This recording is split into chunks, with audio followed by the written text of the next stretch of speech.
자, 오늘은 예수님의 교훈을 통해서 우리 삶에 대해서 좀 잠시 살펴보고 또 도전받는 시간 되었으면 좋겠습니다. 예수님 당시뿐만 아니라 유대인들에게 있어서 율법이라는 것은 아주 중요한, 매우 중요한 것입니다. 그들의 삶이라고 해도 과언이 아닐 만큼 중요한 게 율법입니다. 하나님의 언약 백성들에게 하나님께서 이스라엘 자손들이 애굽에서 고생하다가 그들을 탈출시키시고 하나님의 능력으로 해방시키신 다음에 약속의 땅으로 보내시기 전에 시내산에 불러 모으시고 그곳에서 1년 동안 머물게 하시면서 직접 말씀을 내려주시고 말씀을 가르쳐 주셨습니다. 그때 백성들에게 직접 내려주신 그 하나님 나라의 법령이 바로 율법이기 때문에 이 유대인들에게 있어서는 율법은 너무나도 중요한 것이었습니다. 그렇게 많은 유대인들 중에 특별히 바리새인들은 이 율법을 가장 중요하게 자기네들 목숨처럼 그렇게 아끼고 소중하게 여겼던 사람들이 바리새인들입니다. 바리새인들은 이 율법을 너무나도 중요하게 여기다 보니까 율법을 거의 외우다시피 하고요. 문자 하나라도 틀리지 않게 다 외우는데 문제는 뭐냐면 그 율법을 문자 그대로 지키는 것이 하나님을 경외하는 것이라고 생각을 했어요. 그러니까 항상 율법을 문자대로만 지키려고 애를 썼다는 거예요. 그래서 바리새인들은요, 율법에 대해서는 문자적으로는 너무나도 정통했지만 그 문자에 얽매이다 보니까 왜 하나님이 이 말씀을 주셨는지 그 말씀의 참된 율법의 참된 의미와 본질에 대해서는 관심이 사라져버리게 되었습니다. 그냥 율법을 문자적으로 지키면 그것이 다인 것으로, 그것이 정말 하나님을 온전히 바르게 섬기는 것이라고 그렇게 생각을 했어요. 그래서 오늘 주님은 율법의 참된 의미와 본질을 가르쳐 주시기 위해서 십계명의 6번째 계명을 인용해서 오늘 본문 말씀을 시작하고 계십니다. 그래서 예수님은 공생의 기간 내내 바리새인들과 서기관들과 사두개인들과 제사장 무리들과 율법 논쟁을 참 많이 하셨어요. 너희들이 생각하는 율법의 참된 의미는 그런 것이 아니다. 하나님이 이 율법을 주신 이유가 있다는 그 의미, 율법의 참된 의미와 본질을 가르쳐 주시는데 많은 힘을 다하셨습니다. 그리고 오늘은 이 6번째 계명을 예수님께서 인용하셔서 말씀하십니다. 21절 말씀 보도록 하겠습니다. 오늘 본문 21절 말씀입니다. 시작. 옛사람에게 말한 바 살인하지 말라. 누구든지 살인하면 심판을 받게 되리라 하였다는 것을 너희가 들었으나. 자, 예수님께서 6번째 계명인 살인하지 말라라는 계명을 인용하시는 이유가 있습니다. 예전에 그 십계명에 대해서 제가 강의하면서 6번째 계명할 때 말씀드렸지만 아마 다 잊어버렸을 거예요. 이 하나님이 살인하지 말라라고 하셨을 때 사용하신 이 살인이라는 단어가 우리가 평상시 생각하는 단어하고는 다른 단어예요. 히브리어에서 살인하다라는 건 두 가지 의미가 있는데 이때 하나님께서 사용하신 살인하지 말라에 사용하신 살인하다라는 단어는요, 보복적인 개념을 가진 살인이에요. 그러니까 누군가를 미워하고 시기하고 질투하고 그 사람을 혐오하고 그 사람에 대해서 분노하고 화가 나서 죽이는 살인에 대해서 말합니다. 가인이 아벨을 죽이는 것들이죠. 가인이 하나님께서 아벨의 제사는 받으시고 자기의 제사는 받지 않으시는 것으로 인해서 마음이 굉장히 상했어요. 그래가지고 그 동생에 대해서 질투하고 분노하고 화가 나 있다가 결국에 들여서 아벨을 쳐 죽입니다. 그런 살인을 의미하는 거예요. 그러니까 사람의 감정을 바탕에 둔 살인을 의미하는 거예요. 누군가를 너무나 미워하고 싫어하고 그 사람에 대해서 분노한 상태에서 그 사람을 죽이는 살인을 말하는 것입니다. 그래서 예수님께서 오늘 그 의미를 참된 의미를 밝히기 위해서 6번째 계명을 지금 끌어다 인용해서 말씀하시고 있습니다. 6번째 계명인 살인하지 말라를 인용하면서 주님은 살인하는 자마다 살인자로서 심판을 받게 될 것이다라고 분명히 말씀하고 계십니다. 예수님은 오늘 본문을 통해서 율법에 대해서 예수님은 전혀 다르게, 바리새인들하고는 전혀 다르게 해석하시고 있는 것을 볼 수 있습니다. 전에 그 십계명 강의할 때도 말씀을 드렸던 부분인데 여러분들에게 한 가지 질문을 하겠습니다. 살인자이기 때문에 살인을 하는 것입니까? 살인을 했기 때문에 살인자가 되는 것입니까? 목사님 뭐 이 닭이 먼저냐 달걀이 먼저냐 묻는 것도 아니고 살인자이기 때문에 살인을 하는 겁니까? 살인을 했기 때문에 살인자가 되는 것입니까? 항상 질문을 던지면 우리 성도들은 그래요. 자, 질문의 요지는요. 주님은 그 살인에 대해서 본질과 현상을 확실하게 구분하고 계신다라는 거예요. 살인하지 말라라는 하나님의 계명을 가지고 본질과 현상을 확실하게 구분하고 계신다는 거예요. 주님의 관점에서 보면, 예수님의 관점에서 보면 인간의 본질이 살인자이기 때문에 살인하게 된다라는 거예요. 살인하는 마음을 가지고 있기 때문에 살인하게 된다라는 거예요. 꼭 살인을 해야만 살인자가 되는 것 아니다라는 거예요. 이게 성경적인 관점인 거예요. 살인을 해야 살인자가 되는 것은 세상의 법입니다. 그죠? 누군가에게 상해를 입히고 누군가를 죽였을 때 살인자가 되고 그리고 그거에 따른 법의 처벌을 받게 돼요. 그러니까 세상의 법은 살인을 해야 살인자가 되는 것입니다. 왜 이 이야기를 하느냐 하면 주님의 법은, 하나님 나라의 법은 세상의 법과 분명히 다르기 때문입니다. 주님은 살인의 마음을 품은 것 자체를 살인하는 것으로 보고 계신다라는 거예요. 누군가를 미워하고 누군가에 대해서 분노하고 누군가를 혐오하고 누군가에 대해서 성내고 있는 것 자체가 살인을 한 것으로 보고 계신다라는 거예요. 아까 말씀드렸던 6번째 계명 살인하지 말라의 살인의 바탕은 누군가를 매우 미워하고 분노하고 그런 것을 바탕으로 하고 있는 거예요. 주님은 살인의 마음을 품은 것 자체를 살인으로 여기신다는 거예요. 왜냐하면 살인의 마음이 본질이기 때문이다. 누군가를 죽이는 것은 현상이라는 거예요. 살인의 모습은 현상이고 그 사람을 죽이는 본질은 바로 내 마음 안에 있다라는 것입니다. 그래서 우리는 다 살인의 가능성을 가지고 있는 자들입니다. 저와 여러분들 모두가 다 살인자들이에요. 예수님의 관점에서 보면 저와 여러분들은 다 살인자들이다라는 것입니다. 다 살인의 가능성을 가지고 있는 자들입니다. 다르게 얘기하면 살인자라고 하니까 다들 기분이 나쁘실 수 있어요. 주일날 아침부터 목사님 나보고 살인자래. 여러분, 그러면 살인자라는 말을 바꿔서 성경에서 말하는 대로 하자면은 저와 여러분들은 다 죄인입니다. 인정하십니까? 저와 여러분들은 다 죄인이에요. 근데 살인자라고 하면 또 약간 기분이 나쁜 거예요. 저와 여러분들은 다 살인자이고 죄인이다라는 거예요. 왜냐하면 성경은 뭐라고 말하면 이 세상에 의인은 없나니 한 사람도 없다라고 성경은 분명히 말하고 있어요. 저와 여러분들은 다 하나님 앞에서 죄인들입니다. 간음을 해야 간음죄를 범한 것이 아닙니다.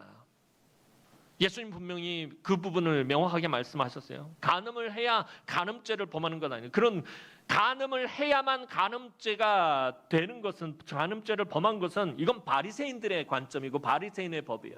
그래서 바리새인들은 어떻게 생각하냐면 자기들이 생각으로 누군가를 미워하고 누군가에 대해서 음욕을 품고 누군가에 대해서 악한 마음을 품고 있는 것은 죄가 아니다라고 생각을 했어요. 왜? 행동으로 옮기지 않았으니까. 마음만 먹었기 때문에 그게 죄가 아니다라고 생각하는 것. 이건 바리새인의 생각입니다. 근데 주님의 생각은 전혀 다르다라는 거예요. 음욕을 품으면 이미 간음을 저지른 것이다라고 주님은 말씀하십니다. 무슨 말입니까? 사람은 현상을 보고 겉으로 드러난 모습을 보고 판단하지만 하나님은 그 사람의 마음의 본질을 보신다라는 것입니다. 다윗이 이스라엘 왕으로서의 기름 부음을 받았을 때 하나님 분명히 이 점에 대해서 말씀하셨어요. 사무엘이라는 대선지자조차도 이새의 아들들을 볼 때 외모를 봤어요. 겉으로 드러난 모습들을 보고 판단을 했습니다. 그런 사무엘을 보고 하나님 말씀하십니다. 사무엘상 16장 7절 하반절 말씀 보도록 하겠습니다. 시작. 내가 보는 것은 사람과 같지 아니하니 사람은 외모를 보거니와 나 여호와는 중심을 보느니라. 하나님 뭐라고 말씀하셨어요? 내가 보는 것은 사람과 같지 않다. 사람들과 난 관점이 다르다라는 거예요. 사람들은 외모를 보지만, 겉으로 드러난 것을 보지만, 겉으로 드러난 현상을 보지만 나는 사람들의 마음의 중심을 본다라고 하나님 분명히 말씀하셨어요. 외모가 현상이라면 중심은 본질이라는 거예요. 하나님은 마음의 본질을 보신다라는 거예요.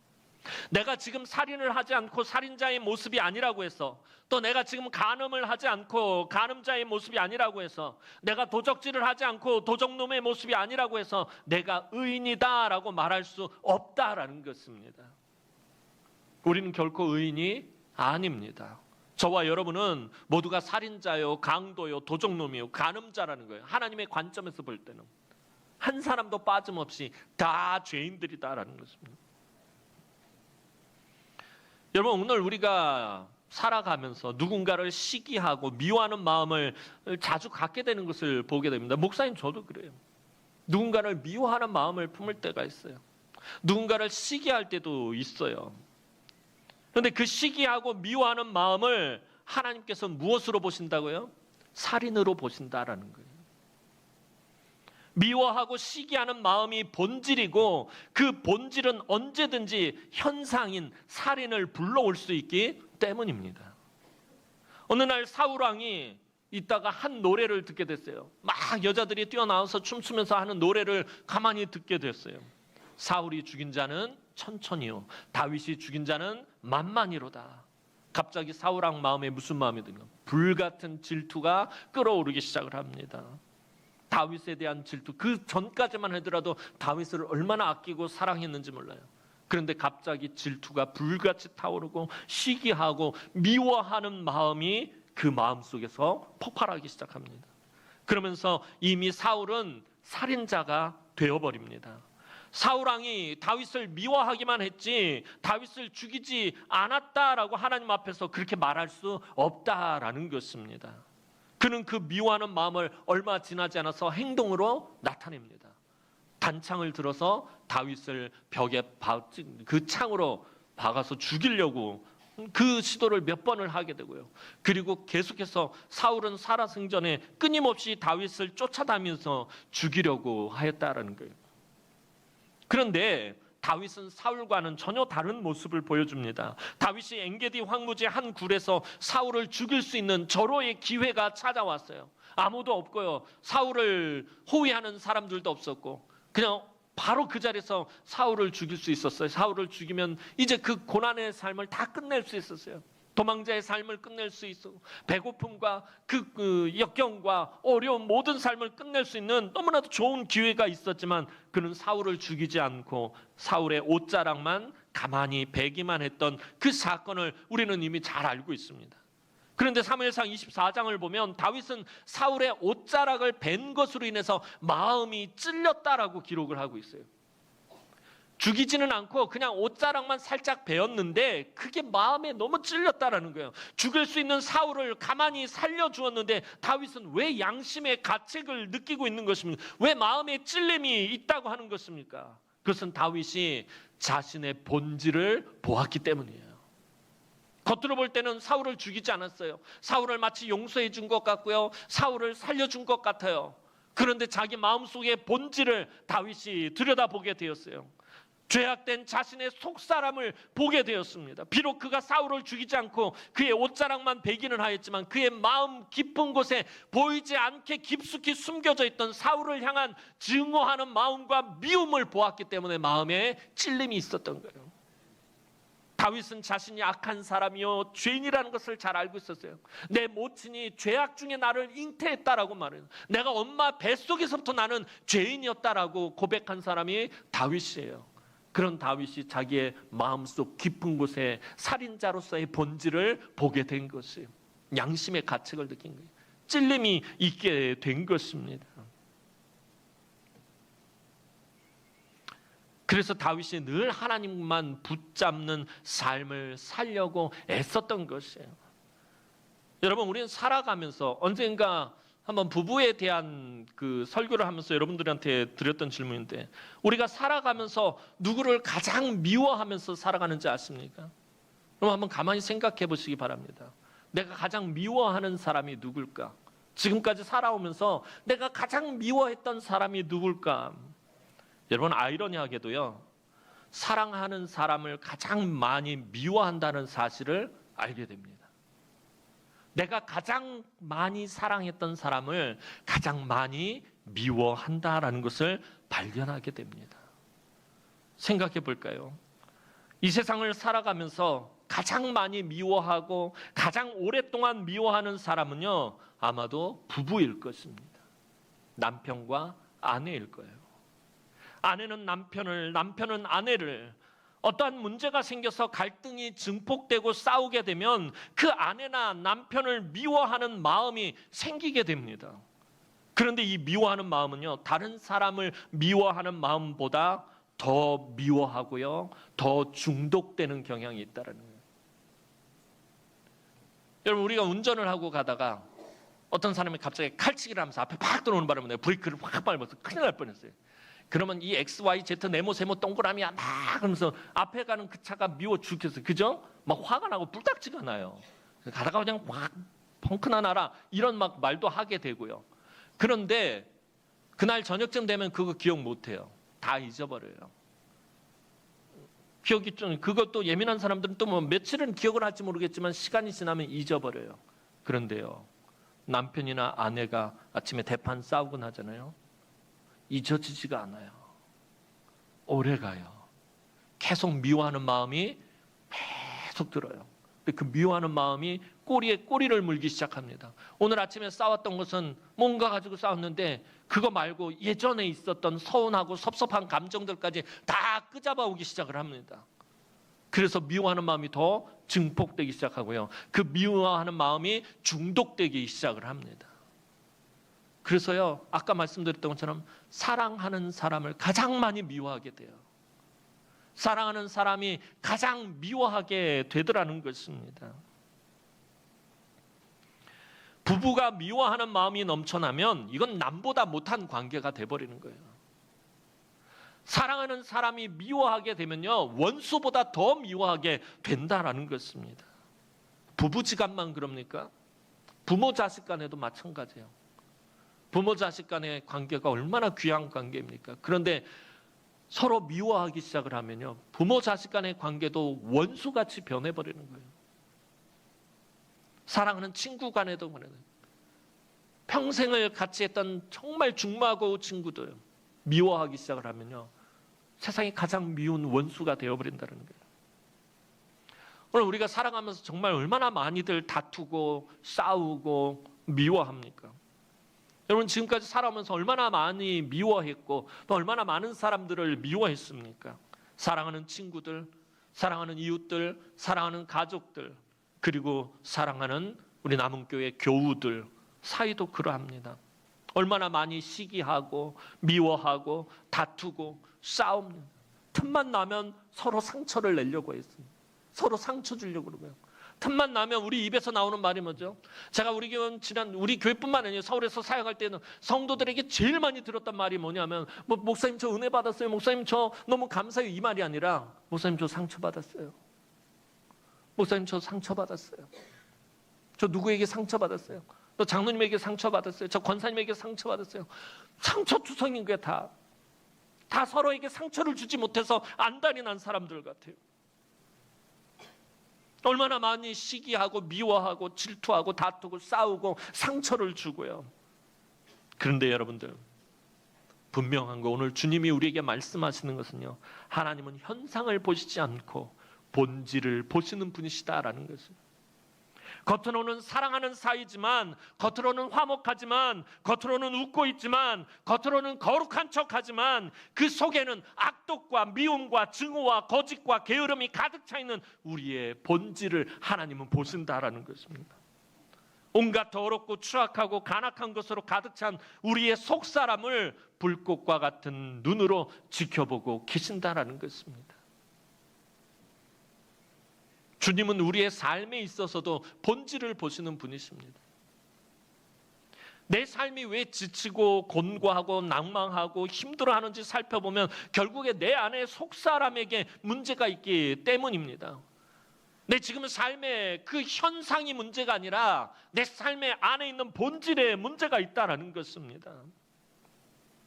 성경은요, 열매 맺지 아니하는 나무마다 찍어 던지리라 말씀하면서 도끼의 자루가 나무의 뿌리에 놓여 있다라고 말씀합니다.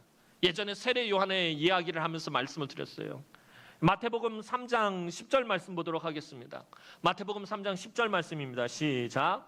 이미 도끼가 나무 뿌리에 놓였으니 좋은 열매를 맺지 아니하는 나무마다 찍혀 불에 던져지리라. 악한 열매를 맺는 나무를 찍어버리시겠다라고 말씀하시면서 도끼가 그 나무의 뿌리에 놓여 있던 좋은 열매를 맺지 않으면은 그 나무를 찍어서 불에 던지겠다라고 성경은 말하고 있어요. 주님도 또한 뭐라고 말씀하시냐면 그 나무를 열매로 알리라 말씀하시면서 좋은 열매를 맺는 나무는 좋은 나무고 악한 열매를 맺으면 그 나무는 악한 나무다라고 말씀하시면서 악한 열매를 맺는 나무를 찍어버리시겠다라고 말씀하십니다. 여러분, 악한 열매를 맺었으면 열매만 따서 버리면 된다라고 생각하잖아요. 우리들은 보통 생각을 할 때 악한 열매가 맺혔으면, 좋지 않은 열매가 맺혔으면 그 열매만 따서 버리고 그 열매가 맺혀 있는 가지만 찍어서 버리면 된다라고 우리는 생각을 합니다. 그런데 하나님은 도끼가 뿌리에 놓여 있다라고 말씀하시죠. 왜 엄한 나무의 뿌리를 찍어버리는 것입니까? 악한 열매를 찍어버리면 되는데 왜 뿌리를 찍어버리시는 것입니까? 무슨 말이냐 하면 열매는 현상이고 뿌리는 본질이라는 것입니다. 악한 열매를 맺게 만든 그 장본인은 그 나무의 뿌리라는 것입니다. 그래서 그 나무의 뿌리를 찍어버리시겠다라고 말씀하고 있는 것입니다. 이어서 주님은 예물을 드리기 전에 형제에게 원망 들을 일이 생각나거든 가서 먼저 화목하라라고 말씀하십니다. 화목하지 않은 예물을 하나님은 기뻐 받으시지 않으신다라는 것입니다. 뭘 말씀하시는 것일까요? 우리 주님은요, 예배의 현상을 받지 않으신다라는 것입니다. 우리는 겉으로 드려지는 이 거룩한 예배를 하나님 받으신다라고 생각을 하는데 하나님은 겉으로 보이는 이 예배의 현상을 받지 않으십니다. 예배의 겉모습만을 받지 않으신다라는 말이에요. 예배를 드리는 예배자의 본질을 하나님 그걸 보시고 그 예배자의 본질을 받으신다라는 거예요. 주님 아주 단호하게 말씀하십니다. 마태복음 12장 7절 말씀 보겠습니다. 마태복음 12장 7절 말씀입니다. 시작. 나는 자비를 원하고 제사를 원치 아니하노라. 예수님 뭐라고 말씀하셔요? 나는 자비를 원하고 제사를 원치 않는. 제사가 얼마나 중요한 것입니까? 하나님을 만나 구약 시대에서 하나님을 만날 수 있는, 하나님과 교제할 수 있는, 하나님께서 알려주신 유일한 방법이 제사입니다. 예배입니다. 그런데 주님은 나는 예배를 원하지 않고 자비를 원한다라고 말하는 거예요. 뭘 말씀하시는 거예요? 예배자의 그 마음의 본질을 말씀하시는 거예요. 예배 드리러 나오는 사람의 마음이 이 자비의 마음을 품지 않고 있으면 그 예배는 받지 않으시겠다라는 것입니다. 사무엘상 15장 22절 하반절 말씀 보겠습니다. 너무나도 여러분들이 잘 아시는 말씀이죠. 한번 봅니다. 시작. 순종이 제사보다 낫고 순양의 기름보다 나으니. 순종이 제사보다 낫고 듣는 것이 순양의 기름보다 낫다. 하나님의 말씀에 순종하고 하나님의 말씀을 귀 기울여 듣는 것이 제사와 제물보다 낫다라는 것입니다. 예배자는요, 예배에 있어서나 삶에 있어서나 하나님께서 원하시는 본질적인 삶을 살아야 한다라는 것입니다. 여러분, 예배의 본질이 무엇입니까? 성경이 계속해서 주님을 비롯해서 계속해서 우리에게 말하는 예배의 본질은요, 자비와 사랑입니다. 내 하나님 여호와를 마음과 뜻과 정성을 다하여 사랑하고 내 이웃을 내 몸과 같이 사랑하는 것, 바로 그것이 예배다라고 주님은 우리에게 말씀하시는 거예요. 예배의 본질은 그것이다. 하나님을 사랑하고 이웃을 사랑하는 것이다. 근데 우리는 하나님을 사랑하는 것만을 예배라고 착각을 해요. 그래서 사람을 미워하는 마음을 품어도 상관이 없고 그런 마음을 가지고 예배를 드리러 나와도 상관이 없다라고 생각을 해요. 근데 하나님은 아니에요. 하나님을 사랑하는 만큼 이웃을 사랑해야 돼요. 하나님을 사랑하는 만큼 이웃을 사랑해야 돼요. 성도를 사랑해야 돼요. 하나님을 섬기는 만큼 성도들 서로를 섬겨야 해요. 그게 하나님이 원하시는 예배고 그게 예배의 본질이다라고 말씀하시는 거죠. 오늘 본문 말씀은 예배자의 본질적인 모습을 교훈할 수 있다라고 할 수 있어요. 하나님께 예배 드리러 나오는 자의 모습은 살인자의 모습이어서는 안 된다라는 거예요. 살인자의 마음을 품고 하나님 앞에 나와서 예배 드리면 안 된다라는 것입니다.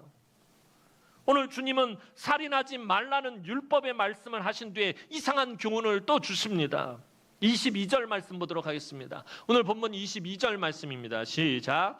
나는 너희에게 이르노니 형제에게 노하는 자마다 심판을 받게 되고 형제를 대하여 공회에 잡혀가게 되고 미련한 놈이라 하는 자는 지옥불에 들어가게 되리라.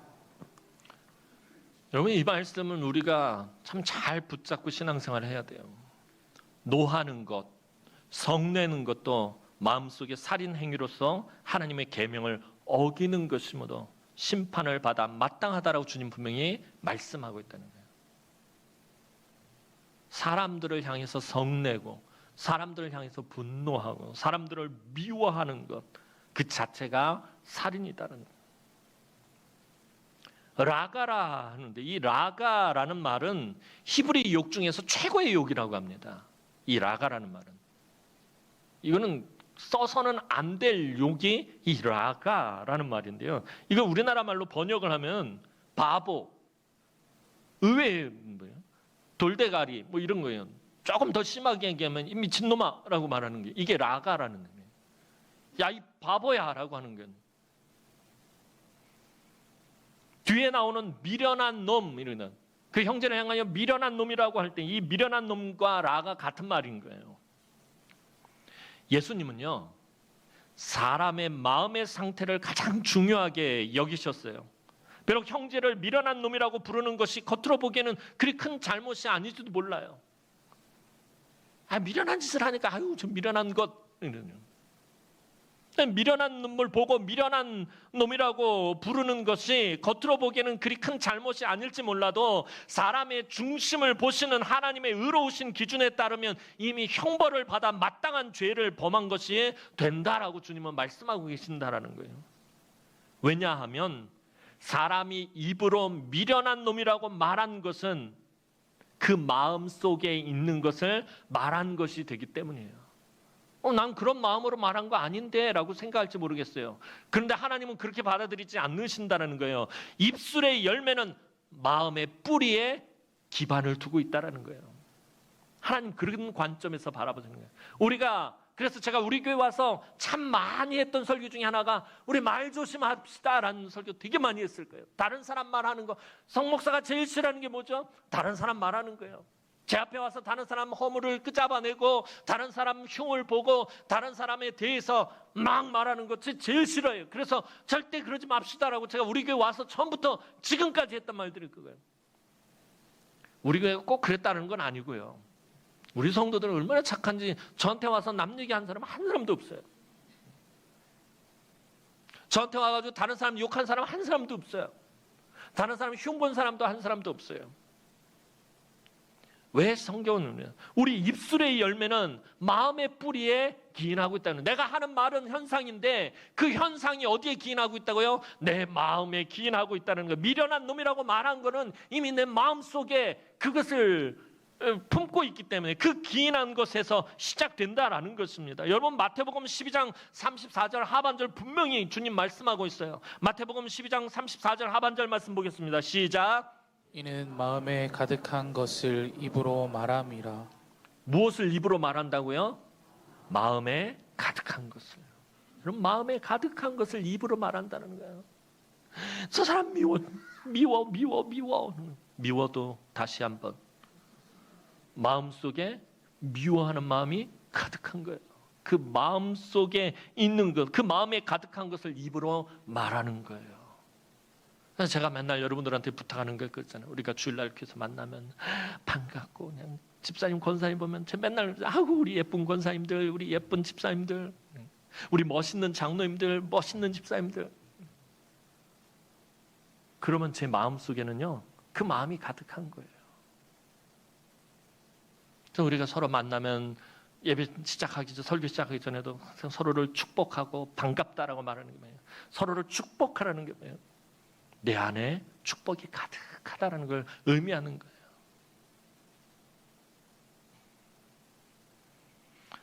하나님께 예배드리는 자는요, 하나님이 원하시는 삶을 살아야 한다라는 거예요. 인간의 시기심과 욕심과 미움 그리고 위선적인 모습으로 나와서는 안 된다라는 것입니다. 그건 살인자의 모습으로 하나님께 나오는 것이에요. 예배자는 하나님께서 우리에게 두신 하나님의 기쁘신 뜻대로 나와야 한다라는 것입니다. 하나님은 우리를 바라보실 때 어떻게 바라보실까요? 하나님이 저와 여러분들을 바라보실 때는요, 예뻐요, 사랑스러워요, 보배롭고 존귀하게 여기셔요. 그래서 하나님, 내가 너를 버리지 않는다, 내가 너와 함께 할 것이다 라고 말씀하시는 거예요. 구약 성경에서부터 창세기서부터 요한계시록에 이르기까지 하나님이 저와 여러분들에게 하시는 말씀은요, 너희들이 미워 죽겠어가 아니에요. 저와 여러분들이 아무리 악한 짓을 저지르고 아무리 허물이 많아도 하나님은 저와 여러분들을 바라보실 때 사랑하신다는 거예요. 너무나도 존귀하다라는 거예요. 보배롭다라는 거예요. 하나님이 우리에게 두신 그 하나님의 기쁘신 뜻대로 저와 여러분들이 살아가야 합니다. 말씀을 준비하면서 그런 생각을 해봤어요. 이 세상에서 가장 본질적인 삶을 사는 것이 있다면 그게 뭘까? 운전을 하다가 문득 생각했어요. 이 자동차가 가장 본질적인 삶을 살겠구나. 공장의 기계들이 가장 본질적인 삶을 사는 것 같고, 우리가 볼 땐 단순한잖아요. 그런데 그게 가장 본질적인 삶이에요. 왜냐하면 기계는 입력한 그대로 출력하기 때문이에요. 프로그래머가 프로그래밍한 그대로 실행한다라는 거예요. 자동차 운전할 때 그렇잖아요. 내가 왼쪽으로 가려면 핸들을 왼쪽으로 꺾으면 조향장치가 작동해서 바퀴가 왼쪽으로 가게 돌아가요. 오른쪽으로 꺾으면 오른쪽으로 돌아가요. 엑셀을 밟으면 차가 앞으로 나가요. 브레이크를 밟으면 차가 멈춰서요. 입력한 대로 움직이는 거예요. 가장 본질적인 삶을 사는 거예요. 운전하는 사람이 입력한 대로 움직이는 거예요. 저와 여러분들이 하나님이 입력한 대로 움직이느냐라는 거예요. 하나님이 오른쪽으로 가라 그러면 난 왼쪽으로 가고 싶은데 하고 왼쪽으로 가요. 하나님 멈춰라 그러면 나는 가고 싶어요 하고서 가요. 하나님 가라 그러면 나는 멈추고 싶어요 하고서 브레이크를 밟아버려요. 청개구리 같은 삶을 살잖아요. 본질적이지 못한 삶을 살아가고 있는 거예요. 하나님은 우리를 하나님의 형상으로 창조하시고 하나님의 본질을 우리 안에 입력하셨어요. 그런데 우리의 삶을 보면 우리는 하나님의 본질과 다르게 출력된 삶을 살아가고 있다는 것입니다. 하나님은 우리를 사랑하셔서 우리를 하나님의 자녀로 삼으셨어요. 온 세상을 다 만드시고 다스리시는 분의 자녀로 삼으셨어요. 그런데 우리는 아직도 죄의 종로로 타던 때의 삶을 살려고 애쓰고요. 왕의 자녀의 신분을 가지고 아직도 나를 품꾼의 하나로 보소서 하는 거지 같은 삶을 살아가려고 애쓰고 있다는 것입니다. 하나님은 우리 안에 예수 그리스도의 십자가 능력으로 선하고 좋은 것들을 본질로 심어주셨어요. 내가 예수를 믿는 그 순간, 내가 예수를 구주로 영접하는 그 순간 성령의 기름을 부어주시고 성령께서 우리 안에 내주하시면서 우리에게 선하고 좋은 것들, 아름다운 것들을 가지고 살아가게 만드셨어요. 사랑하는 것을 심어주셨고요. 자비함을 심어주셨고요. 꿈과 소망을 심어주셨고요. 천국의 소망을 심어주셨고 친절과 기쁨과 감사와 능력과 지혜로움을 우리 안에 심어주셨어요. 이 모든 것이 바로 우리 안에 있는 하나님의 형상입니다. 그런데 오늘 우리의 삶의 모습은 어떻게 나타나고 있어요? 어떻게 출력된 삶을 살아갑니까? 시기와 미움이 나타나고요. 성내고 분냄이 있고요. 거칠고 모난 모습이 나타나고요. 고집을 부리고요. 가시들과 쓴뿌리들이 나타나고요. 냉랭함과 강팍함이 나타나요. 우리 하나님이 우리에게 주신 본질을 잊어버리고 소멸하면 껍데기만 남은 그런 삶을 살 때가 많다라는 거예요. 사랑하는 성도 여러분, 내 영성이 회복되고 살아나는데 방해가 되는 그런 많은 죽고 썩어버린 가지들을 아픔이 있더라도 쳐내시기 바랍니다. 내 안에 있는 것들 중에 쳐내고 버려야 할 것들을 분명히 알고 있는데 우리가 그걸 버리지 못하고 끝끝내 그걸 끌어안고 살아가는 이유가 뭐예요? 그래서 우리 안에서 쓴뿌리들과 가시들이 나와서 사랑하는 가족들을 상처를 주고 성도들 서로에게 상처를 주고 자존심이 허락하지 않는 거예요.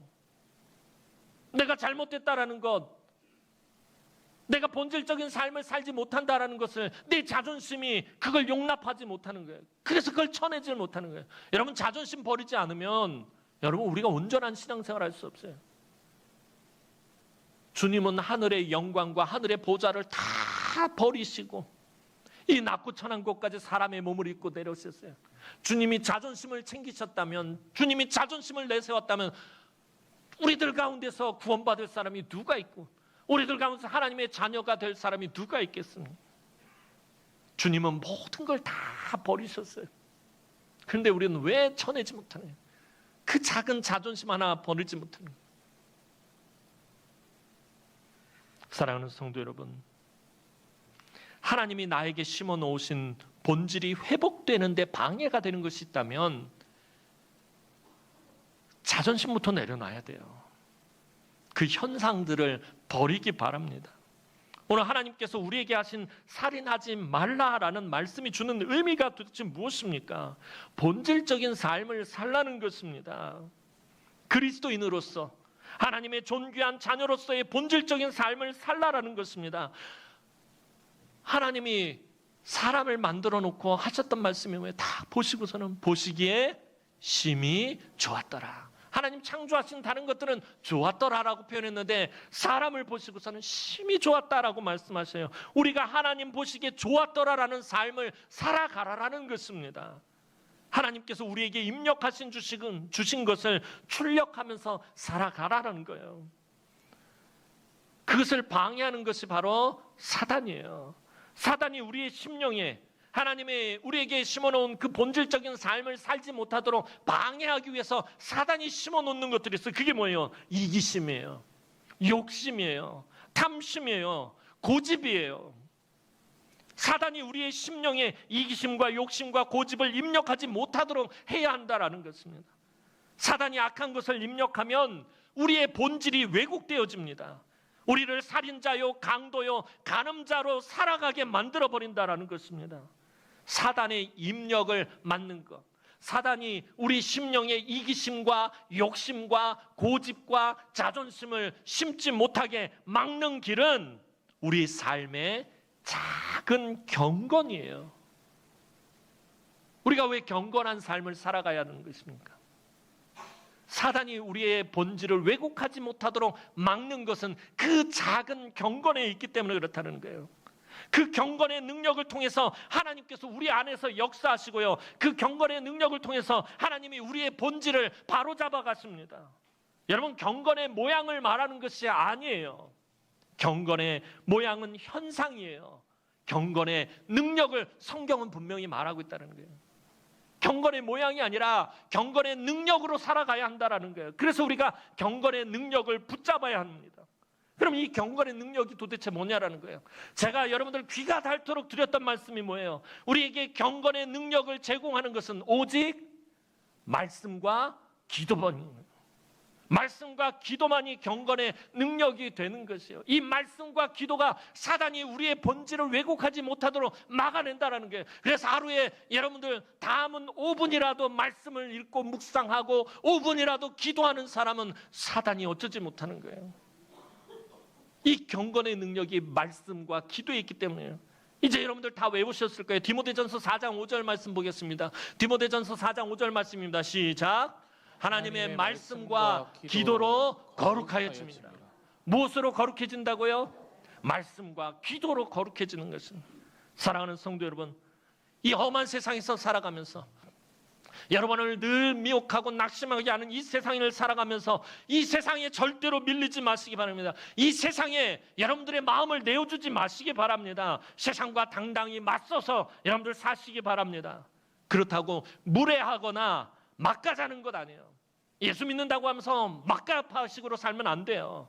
하나님의 자녀답게 살자라는 것이요. 여러분, 교회에서 신앙생활 하다 보면 미운 사람이 있어요? 미운 사람 있습니까? 왜 대답들을 못하세요? 아니요, 뻥치지 마세요. 미운 사람이 있어요. 가정에 아까도 말씀드렸잖아요. 그 사랑하는 아내도 사랑하는 남편도 미우고, 교회 안에서도 마찬가지예요. 생판 남인데 안 미울 수가 있어요? 서운하고 섭섭하고 미운 마음이 들어요. 미운 마음이 안 들 수가 없다라는 거예요. 그런데 그 미운 사람이 있을 때 어떻게 해야 되느냐는 거예요. 예수님은요, 아주 충격적인 말씀을 하셨어요. 너희는 원수를 사랑하라고 했어요. 근데 여러분들 원수를 사랑할 수가 있어요? 목사님, 저도 인간적으로 그건 불가능하다라고 생각을 해요. 그래서 예수님이 다시 말씀하셨어요. 뭐라고 말씀하셨냐면 너희는 원수를 위하여 뭐하라? 기도하라라고 말씀하셨어요. 두 가지 선택지를 주셨어요. 원수를 사랑하든지 원수를 위하여 기도하든지. 미워하는 사람을 위해서 기도해야 돼요. 그 미워하는 마음을요, 우리는 이상하게 계속 끌고 가요. 그거를 미워하는 마음을 해가 지도록 분한 마음을 품지 말라라고 성경은 말하는데요, 해가 지도록 품어요. 일주일이 되도록 마음에 새겨요. 한 달이 되도록 그것을 또렷하게 기억을 해요. 1년, 10년이 지나도 그것을 기억하려고 애쓴다는 거예요. 왜 그러는 거예요? 왜 살인자의 본질로 살아가려고 하느냐는 거예요. 예수님은 미워하는 사람이 있거든, 너를 화나게 하는 사람이 있거든, 너의 마음에 상처를 주는 사람이 있거든, 그 사람을 위해서 기도하라라고 말씀해요. 도저히 원수 같은 인간, 사랑은 둘째치고 용서가 안 되면 위에서 기도하시기 바랍니다. 그럼 우리의 본질이 살인자의 본질로 살아가잖아요. 하나님, 저 사람 너무 미워 죽겠어요. 저 사람이 너무 싫어요. 하나님 앞에 여러분들의 마음을 내려놓으라는 거예요. 그 사람을 위해서 기도하라는 거예요. 그러면 하나님이 우리의 본질을 살인자의 본질로 보지 않으시겠다라는 거예요. 여러분 살아가면서 지치고 곤고하십니까? 그럼 감사하시기 바랍니다. 아픔과 상처가 있으세요? 기뻐하시기 바랍니다. 힘들고 어려운 일이 있습니까? 믿음으로 맞서시기 바랍니다. 좌절과 낙심함이 있습니까? 소망으로 포기하지 마시기 바랍니다. 왜냐하면 여러분은 예수 그리스도의 피값으로 사신 하나님의 존귀한 자녀들이기 때문에.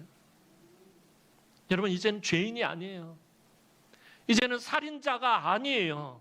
살인자의 삶을 더 이상 살지 마시기 바랍니다. 미워할 수 있어요. 분노할 수 있어요. 시기할 수 있어요. 그러나 그 마음에 여러분들이 묶이거나 매이지 마시기 바랍니다. 묶이거나 매이는 그 순간부터 나는 살인자가 되고, 나는 강도가 되고, 나는 간음자가 되고, 나는 도적놈이 되는 거예요. 하나님이 여러분에게 주신 그 본질적인 삶의 회복을 위해서 하나님께 매달려 기도하시기 바랍니다. 우리에게 주어진 예배를 통해서, 말씀을 통해서 회복하시기 바랍니다. 여러분의 삶을 살아있는 산 제사로, 여러분의 삶의 참된 예배자로 하나님께 들으시기 바랍니다. 그럴 때 여러분의 삶의 모든 문제들이 해결되어질 것이고, 여러분들의 영혼이 소생케 되어질 것이고, 하나님의 치유하시고 회복하시는 능력과 역사들을 체험하게 될 것입니다. 이제 우리 사랑하는 남흥의 성도들이 하나님께서 주신 본질적인 삶이 회복되어서 다른 사람을 치유하는 삶, 다른 사람을 위로하는 삶, 다른 사람을 행복하게 해주는 삶, 다른 사람을 사랑해주는 삶, 그런 능력 있는 삶을 살아가는, 하나님 입력하신 대로 본질적인 삶을 살아가는 우리 남흥의 모든 권속들이 되기를 주님의 이름으로 축원합니다. 기도드리겠습니다. 사랑과 은혜가 많으신 아버지 하나님, 은혜와 사랑을 진심으로 감사를 드립니다. 하나님이 우리를 얼마나 사랑하시는지, 독생성자 예수 그리스도를 죽기까지 아낌없이 희생하실 만큼 사랑하심을 우리가 늘 깨달아 알게 하시고, 하나님의 그 마음을 품고 살아가게 하여 주옵소서.